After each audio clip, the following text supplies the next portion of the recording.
Hello friends, this is Anton Korostelev, from QuickTiles. You are watching the full course on the plugin. The current version is 1204, Lesson 4. Today, in addition to studying the theoretical aspects, we will create such a wonderful brick laying with an interesting pattern. Open the material editor and first of all create a QuickTiles node. As you may remember, it is located on the left in the Maps, General, QuickTiles. First, let's add a set of source bricks. Click the Add Bitmap Tileset button. The slicer opens. And let's choose something that we can experiment on. This set will do just fine. We delete all the tiles that have already been marked up. And let's try to do the markup again. In previous lessons, we did the markup manually. Now it's time to learn Autoslice. To start the slicing algorithm, click the Autoslice button. If there is a mask in our texture, then regardless of the channel selected in the viewport, slicing will occur using the mask. A few seconds pass. I didn't speed up the video here. This is the real speed. And as you can see, the plugin has performed the slicing. All the tiles are marked very clearly. There is practically no need to make any corrections here. So, as you can see, we are doing very well along the borders. By default, the plugin tries to recognize tile rotation. And as you can see, some of the tiles are slightly rotated and shifted. There may be small errors here, so it needs to be fixed. If you do not want to recognize the rotation of the tiles, but want them all to be straight, just make an autoslice by holding down Shift. I press Shift. Click Autoslice. And now all the tiles are straight, without any rotation. You can make the rotation yourself, if you need it, or leave them aligned accordingly. If done this way, these tiles will be slightly rotated in the final layout. Good. If you have a mask, autoslicing is easy and fast. If there is no mask initially, then QuickTiles will try to create it from the channel that you have selected in the viewport. Let's check it out. We delete the mask channel by pressing the right key and the clear button. Deleting already recognized tiles. And let's try to activate autoslicing with the diffuse channel enabled. Click Autoslice. And an additional window opens in which we can create a mask. Here we have several parameters, let's look at them. Basically, we have a viewport, of course. The zoom is controlled by a wheel. From above, we have the option to invert the texture. This is a very useful and important feature, because the bricks must always remain white and the gaps, black, otherwise recognition will work. Next, we can select the image channel to be processed. Activate or deactivate the rotation recognition option. And save our mask to a folder. At the bottom you can see the sliders, with which we will adjust the appearance of the mask directly. Here we have a level of detail and a threshold value that will distribute pixels either to black or to white. Let's try it.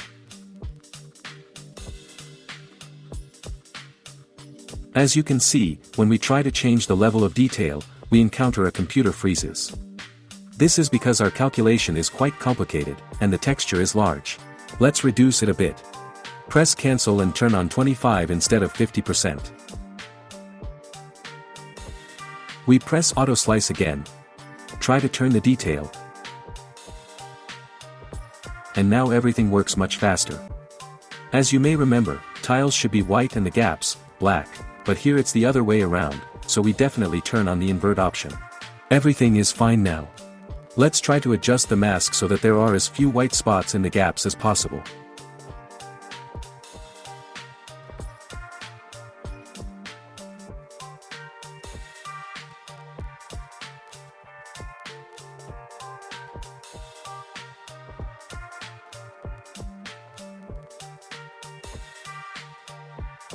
It'll do for a start. Click OK. And now we have recognized tiles. But, as you know, there are quite a lot of mistakes. The small parts that we had in the gaps were automatically removed, and we were left with only large tiles and medium-sized tiles. Let's try to change the auto-slicing settings a little more and see what happens. Click Auto-Slice again. The settings that we made last time have been saved. We don't have many options here, so I want to try switching between image channels. RGB composite is enabled by default. Let's try to turn on the red channel separately. After switching it over, our detailing became much better, and the debris from the gaps disappeared. I think that we will be quite satisfied with the markup that will be made from this mask. Other than that, let's enable the Save Output option and see what happens. Now, after accepting the result, QuickTiles suggests that we save the ready mask. Since we already have the mask, we don't need it. Click Cancel and the cutting is already done. Let's remove the extra tiles around the edges.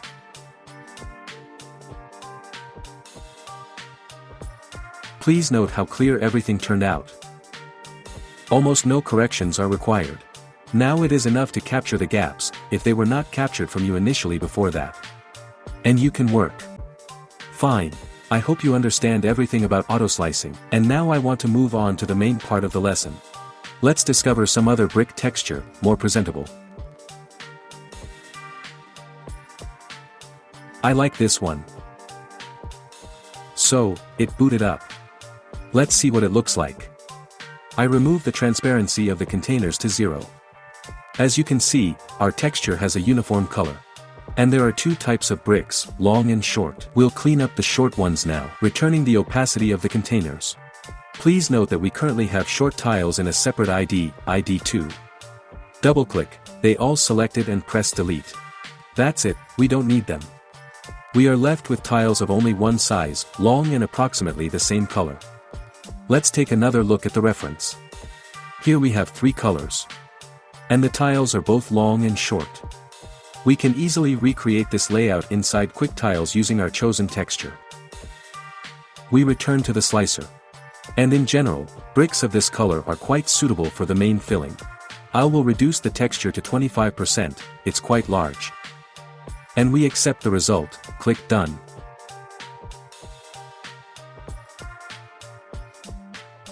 The texture has loaded, it is uniform in color. And now you need to add tiles of 2 other colors. To do this, duplicate the set that we just created. And we re-enter the slicer, but in the second set. In the Input Maps section, next to each channel, you will see a pen symbol. Clicking on it opens an additional window. And here you can adjust the hue, saturation, brightness and contrast of the current texture. Let's try to adjust it to the reference.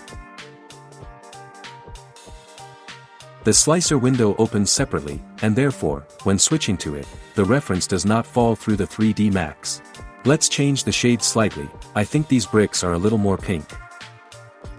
We remove the saturation, make them lighter and remove the contrast. Of course, this process is indestructible, so we can readjust the color later. Accept the result and remove the transparency of the containers. Well, it's generally fine. By the way, I want to note that if you have a mask channel, then QuickTiles will process only the white areas of the bricks and not go into the dark areas of the gaps. As you can see, the color of the gap has not changed in this case. This is very important, because if the color of the gap had changed, it would not have matched the first set, and it would have been ugly. We accept the result. So far, both sets are mixed randomly. Let's add a third one. We duplicate the set again and go into the slicer. We're bringing the reference up. And edit diffuse again. Now let's create dark bricks. If we press the right button on the triangle, the setting will reset. These bricks have some kind of purplish hue. Let's move on. We remove saturation, we remove brightness and necessarily contrast.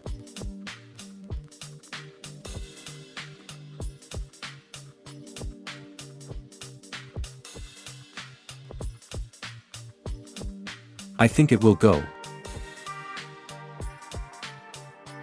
The quality of brick processing depends on the quality of your mask. If the detail is insufficient, the processing will go into the gap or will not capture the brick sufficiently. We accept the result. And now we need to create the right pattern.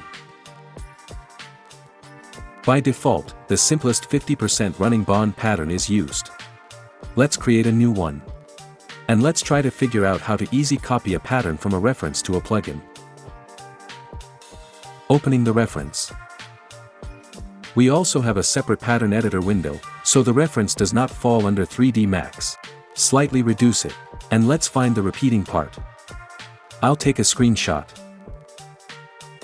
And I'll create a frame. You need to start with some notable element. I'll start with the top light tile. I create a frame and drag it to the other side of repetition. As soon as we come to the same light brick, I stop. Now we need to go downstairs. I lower the frame, and also when I reach the corner of the upper light brick from which I started, I stop. This will be our part of the recurring pattern. There are two types of tiles in the pattern, short and long. The short one is about twice as short and shifted by half the length. Accordingly, half of the short tile will be our minimum pattern value. Let's count 1, 2, 3, 4, 5, 6 short tiles. Accordingly, we multiply by 2. We have 2 cells in each short tile, and it turns out that we need to create a field of 12 cells in width. Let's do it. Now let's create the tiles. We have 6 short tiles in the first row. Creating one short tile. And then Ctrl+C, Ctrl+V. We have created the first row. Now we create the second one. Please note that this tile, the first one, goes a little beyond the boundary of the pattern. Accordingly, we need to drag it over this border. Creating a long tile. And without stopping here, we drag on. Now it has appeared on the right. Creating the other 2. The further rows are repeated almost completely. Therefore, we will now take these 2 rows that have already been created. Press Ctrl+C, Ctrl+V, copy, paste, and it remains to edit the second row. It's a little different here, as you can see. This tile is long and is offset from the lower tile. We're shifting it, and now we have everything right. Let's count the number of rows vertically. 1, 2, 3, 4, 5, 6, 7, 8, 9, 10, 11, 12. So, our pattern is 12 by 12 cells. Now we can select the rows that we have already created and copy and paste them twice. Or we can click the Fill Gaps button. Then the plugin will try to fill in the empty spaces with the pattern that we have already created. As you can see, everything worked out for us. Let's choose the base tile, and now we'll figure out what an ID is, and how we can distribute the 3 created sets so that we get a pattern. One of the basic technologies of QuickTiles is the distribution of different sets of tiles within the pattern by ID. This works the same way as the work of ID inside 3ds Max. You assign an ID to a tile and an ID to a set, and they match each other. In other words, it's the same as if you were using a multi-material, in which you assign IDs from one to the next, and then assign the necessary IDs to different faces of your objects. Let's select all the tiles and assign them ID 1. It will be easier to start with. Now, based on the reference, let's create a pattern. We start with the top left tiles and select them according to the pattern.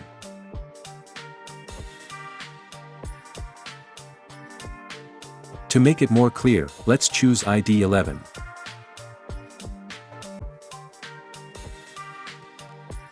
I think it looks like it. Now we select the dark tiles. We will assign them the ID 21. We seem to have the first diamond ready, now let's make the second one. We step back the required amount and select the tiles for the second diamond. I think it's very similar and looks absolutely identical. Select the dark tiles and assign them the ID 21. Fine, as you can see, we got the right pattern. Now let's move on to assigning IDs to sets. Click Done. As you can see, everything looks very good and similar now. But the IDs inside the diamonds are dark and black. And inside the grid we have all the sets that we created before. This is because we initially assigned ID 1 to the sets and left it that way. Let's reassign them. In order to assign IDs to tile sets, we have two options.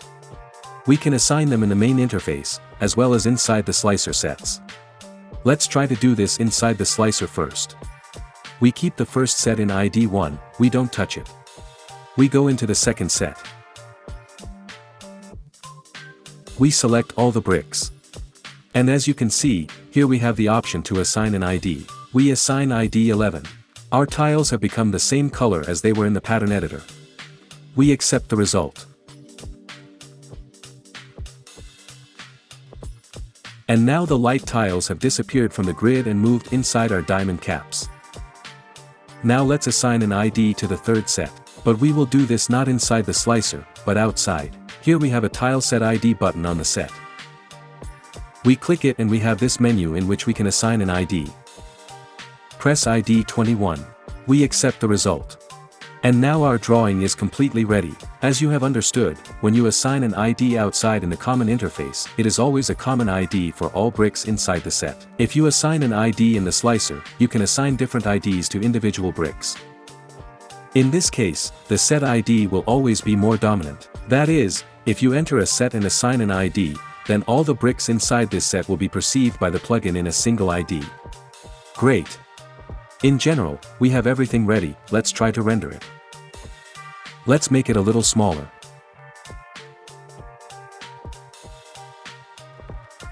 Click Update. Create material. We put our material on the plane and don't forget to put the displacement on. We are trying to render.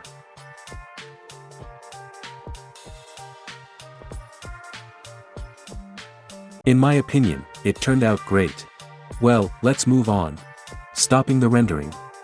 And now I want to draw your attention to these shortened bricks. If you remember, when we added this set in the slicer, I had removed the short bricks and left only the long ones. However, you can also see short bricks in the final layout. At the same time, they do not look compressed, they have beautiful original edges and gaps. This is made possible by the unique cropping algorithm, which is only available in the QuickTiles plugin. This setting is always set by default and is in the bitmap in container rollout. Position, cropping center. This is an algorithm for cropping the center. And to make it easier to explain how it works, let's take a look in Photoshop. If the source tile in QuickTiles is significantly wider than the container you are going to put it in, the center cropping algorithm is enabled. QuickTiles takes the original tile and inserts it into the container. After that, duplicates it and puts the second tile on the other side. And to preserve the beautiful edge and the original gap, it apply a neat blending gradient. Now we have a beautiful shortened tile that looks like it was originally there. Back to 3ds Max overall. If you look at rendering and reference, it looks almost perfect. However, today I would also like to show you the possibilities of replacing the original gap. Let's try to do this.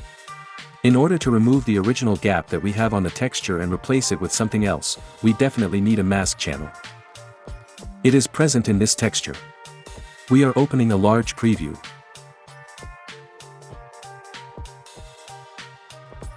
We move on to the procedural gap editing area. And here we have a Use Mask checkbox. If we turn it on, QuickTiles will trim all the channels of the original texture by mask, respectively, removing the black areas and exposing the substrate. As you can see, we are currently displaying the black color that we have set on the diffuse. In addition to the color, of course, we can also place the texture here. Let's do it. In order to speed up the work, disable auto update of the preview. And let's add this kind of gravel texture. Gravel is great for the texture of coarse concrete. You just need to reduce it a bit. We transfer the texture to diffuse, displacement, normal and roughness.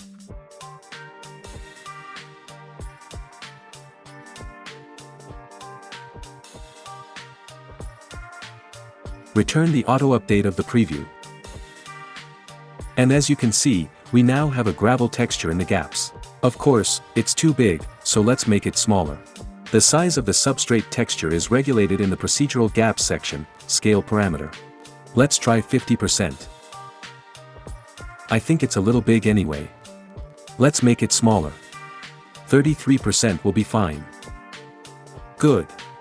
Be sure to switch to the displacement channel by pressing the right key.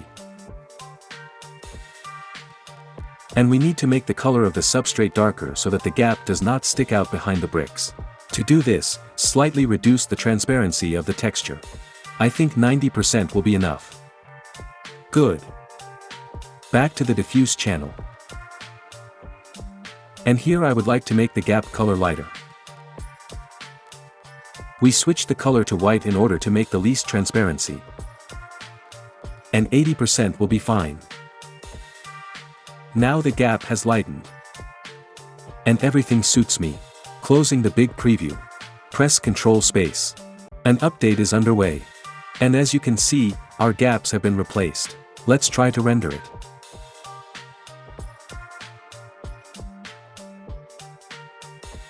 We can already see that the gap has changed. But, as for me, the texture is too coarse and too dark. Let's edit it a bit. We return to the procedural gap section. We make transparency even more. Let's put it at 65%. And we'll make the scale 20%. Great. Control Space. As you can see, the gaps have become even lighter. Let's try to render a small area.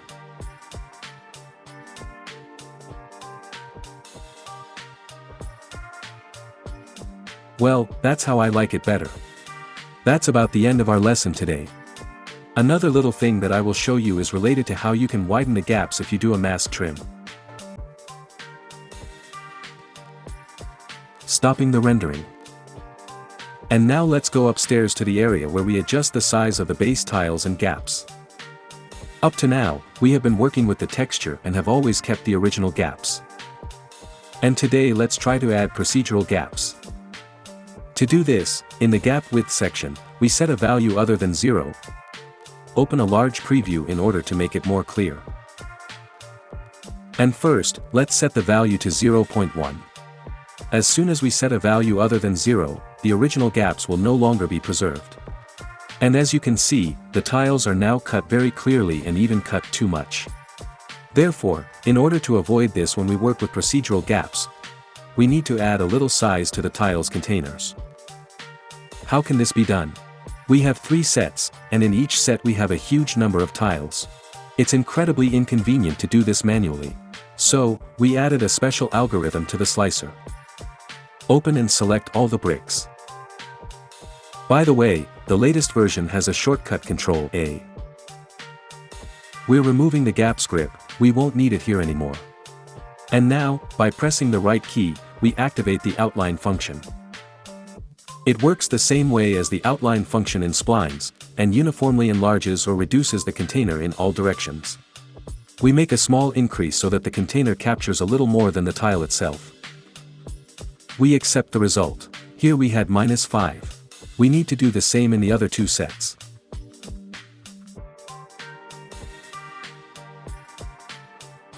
Ctrl A. Remove the gaps. Outline. -5. We accept the result. And the last set. Ctrl A. Remove the gaps. Outline. -5. Done.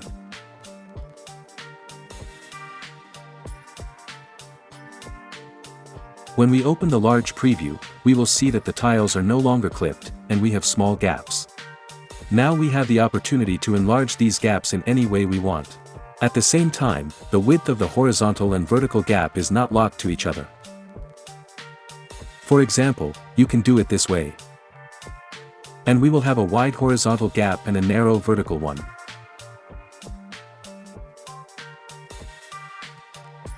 Let's make them more uniform. And let's try to render it.